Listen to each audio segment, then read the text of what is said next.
श्रीगोंद्यात ट्रॉलीमध्ये बिबट्या आणि तरुणाचा एकत्र मुक्काम. पहाटे 4 वाजता घडला काळजाचा थरकाप उडवणारा प्रसंग.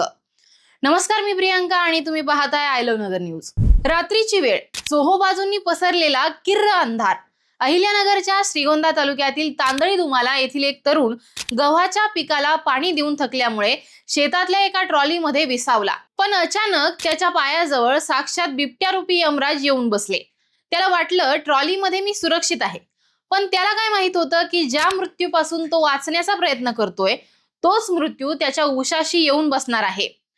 काळ आला होता पण वेळ आली नव्हती याचा प्रत्यय देणारी ही थरारक घटना नेमकी कशी घडली ते आज जाणून घेऊयात. श्रीगोंदा तालुक्यातील तांदळी दुमाला येथील एक तरुण रात्रीच्या वेळी शेतात गव्हाला पाणी देण्यासाठी गेला होता.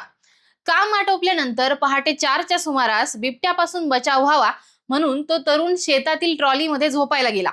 पहाटे 4च्या सुमारास तरुणाला आपल्या पायाजवळ काहीतरी हालचाल जाणवली. पांघरून बाजूला सारून पाहतो तर काय, समोर साक्षात बिबट्या बसलेला. काळजाचा ठोका चुकला, शरीराचा थरकाप उडाला, पण त्या क्षणी त्या तरुणाने कमालीची समय सूचकता दाखवली. पायापाशी बिबट्या असताना त्या तरुणाने शरीराची कोणतीही हालचाल केली नाही. आरडाओरडा न करता, बिबट्याला न डिवसता तो शांत पडून राहिला. काही मिनिटे हा मृत्यूचा खेळ सुरू होता.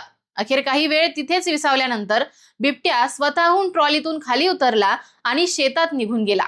बिबट्या नजरेआड होताच त्या तरुणाने सुटकेचा निश्वास सोडलाय. श्रीगोंदा तालुक्यात ऊस तोडणी झाल्यानंतर बिबट्यांचा वावर कमी होईल असा अंदाज होता. मात्र आता ऊस नसल्याने लपण्यासाठी जागा उरलेली नाही. त्यामुळे बिबटे आता थेट मानवी वस्तीकडे वळू लागले आहेत.